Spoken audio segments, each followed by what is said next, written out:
नमस्कार. कसे आहात आपण सगळे? बरेच असाल. मंडळी, तुम्हाला एक प्रश्न पडला असेल, की हा जो नाशिक इन 2036 सर्व्हे आहे, हा आपण का बरं भरावा?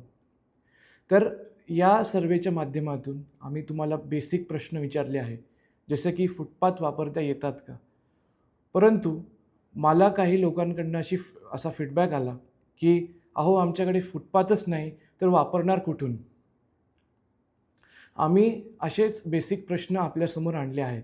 जसं की स्वच्छता, भटकी जनावरे इत्यादी. मंडळी, मी एक सर्व्हे वेबसाईट केली आहे. त्या सर्व्हे वेबसाईटवर मी काही साधे सोपे बेसिक प्रश्न मी तुम्हाला विचारले आहे. ज्या प्रश्नांचं उत्तर तुम्ही देणे अपेक्षित आहे आणि जेव्हा तुम्ही हा सर्व्हे भराल आणि जेव्हा सर्व्हे माझ्याकडे गोळा होईल, तेव्हा हा डेटा माझ्याकडे PDF आणि एक्सेलच्या फॉर्ममध्ये माझ्याकडे पोहोचतो आणि या रॉ डेटाला मी बार ग्राफिकल याच्यात ट्रान्सफॉर्म करतो आणि हा डेटा मी शासनाला आणि प्रशासनाला पोहोचवतो. किती काळ आता या बेसिक समस्यांशी लढायचं तुम्हीच सांगा. आपल्याला प्रगती करायची की नाही? तुम्ही तुमचा हातभार एक नागरिक म्हणून कसं लावू शकतात? तर हा सर्व्हे तुम्ही nashikin2036.in या साईटवर तुम्ही हा सर्व्हे भरा.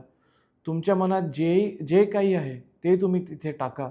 म्हणजे मी तो डेटा प्रोसेस करेल आणि आपल्या लोकप्रतिनिधी आणि आपल्या अधिकारी मंडळींपर्यंत मी तो पोहोचवेल.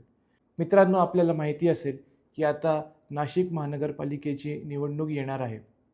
तर या सर्व्हेच्या माध्यमातून जो डेटा माझ्याकडे गोळा होणार, तो मी माजी नगरसेवकांपर्यंत पोहोचवणार आहे.